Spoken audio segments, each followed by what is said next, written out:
Surviving the Stats, Enforcing Intermediate Driver's License Restrictions. 911, what are you reporting?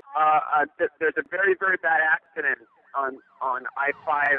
If you are a parent or a law enforcement officer, it's important to be aware of the fact that teens have a lot more collisions and fatal collisions than drivers of other age groups. Teens make up about 7% of all drivers in Washington, yet are involved in about 14% of all fatal collisions. The per-mile collision rate of 16-year-old beginning drivers is 10 times higher than the collision rate of adult drivers, that is, people over the age of 21.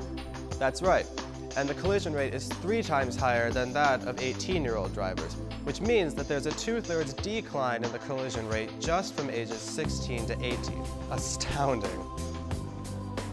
Imagine for a moment you are stepping into an airplane to learn how to fly for the first time. Consider how much attention and concentration this would require from you, because you're new to it. For teens, driving is new territory. They are more susceptible to distraction by other teens, and due to their maturity level, or lack thereof, they are more inclined to be influenced by others. After teen drivers have had a chance to clock more hours behind the wheel, they see for themselves why the speed limit is set where it is, why, when the road curves up ahead, the speed limit is reduced. Not all teens have to learn these kinds of lessons the hard way, but unfortunately, a large number of them do. The average teen driver will be involved in 2 collisions within their first 2 years of driving. The average adult driver will be involved in 1 collision every 5 years. If you are a middle-aged adult watching this, you'll want to try to be better than average. Now, statistically speaking, of 100 teen drivers within their first 2 years of driving, 37 will receive tickets for speeding. 4 will be ticketed for DUI. 28 will be involved in a collision. 13 will be injured in a collision. 1 will be killed in a collision.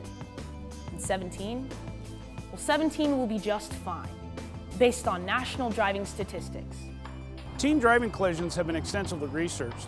One study by the Pacific Institute for Research and Evaluation found that 16 and 17-year-old drivers make the same kind of driving errors as older drivers. They just make them more often. So what are these errors? Failing to scan the driving environment.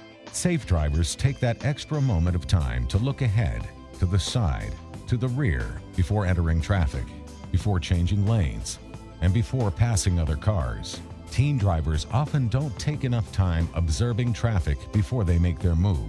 Think of this as a more impulsive style of driving. Secondly, inattention, being distracted. This is a big factor in teen crashes, and it's a growing menace with the advent of cell phones and texting. The major reasons for collisions involving 16 and 17-year-old drivers: failing to visually scan the driving environment, 44%, not paying attention, 23%, speeding, 21%. And while those are the big winners, there's also tailgating, 6%, DUI, 2%, and note that this is a major cause for fatal collisions, and fatigue, 2%. There is another important piece to this puzzle that is the American teenager, and that has to do with brain development, something scientists are just now uncovering in their research on the growth of the human brain. Not long ago, scientists thought that the human brain finished growing at about age 6. However, recent studies suggest that the human brain continues to develop until a person reaches their mid-20s.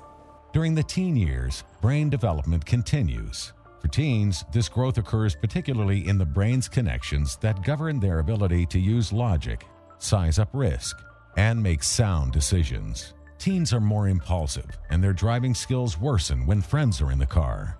Driving is also a learned skill, and it takes time to integrate all the physical and cognitive tasks that are required to drive safely. As every alert parent knows, given the right set of circumstances, a really smart, together teen can make a really bad decision. So knowing all that, we give a teen a car, we give them a driver's license, and we send them off down the road. And we hope for what? The best? That's a bad plan. A better plan? More controls on their driving world.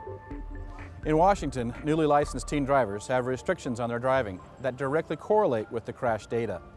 The first license that a teen gets is called an Intermediate Driver's License, or IDL. So what are the IDL restrictions? One important restriction is on the number of passengers a teen can carry. The research shows that teens are more susceptible to being distracted when in the presence of other teens. Distraction is a leading cause of fatal and serious injury collisions for teens, and limiting passengers reduces teen crashes. The research shows that a teen driver carrying another teen passenger has twice the risk of a fatal crash than the teen who drives alone. If the teen driver has 2 or more teen passengers, the risk is 5 times as high. The Washington IDL law also restricts a teen from driving at night, between 1 and 5 a.m. Again, this is tied to research that shows that serious injury and fatal collisions caused by and involving teens are more likely to happen late at night and on the weekends. States that restricted the nighttime driving of newly licensed teen drivers reduced their crashes up to 60%. Not only do the IDL restrictions correlate with the crash data, but these restrictions give new drivers an opportunity to improve their driving skills before they're faced with driving situations that require more skill and maturity. But these restrictions won't work unless they're enforced. It is our hope that law enforcement in Washington become familiar with the IDL law and its restrictions and enforce this important law. We are also participating in educational efforts with parents on the same issue. Motor vehicle crashes are the leading cause of death for teenagers. Teens die in vehicle collisions at 3 times the rate of middle-aged drivers. If those of us in law enforcement and those of us who are parents take the time to familiarize ourselves with the IDL restrictions and enforce them, we'll reduce the number of teens who are severely hurt and killed in motor vehicle collisions. For a fact sheet that outlines the IDL restrictions and a copy of the law, go to www.wtsc.wa.gov or contact the Washington Traffic Safety Commission at 360-753-6197.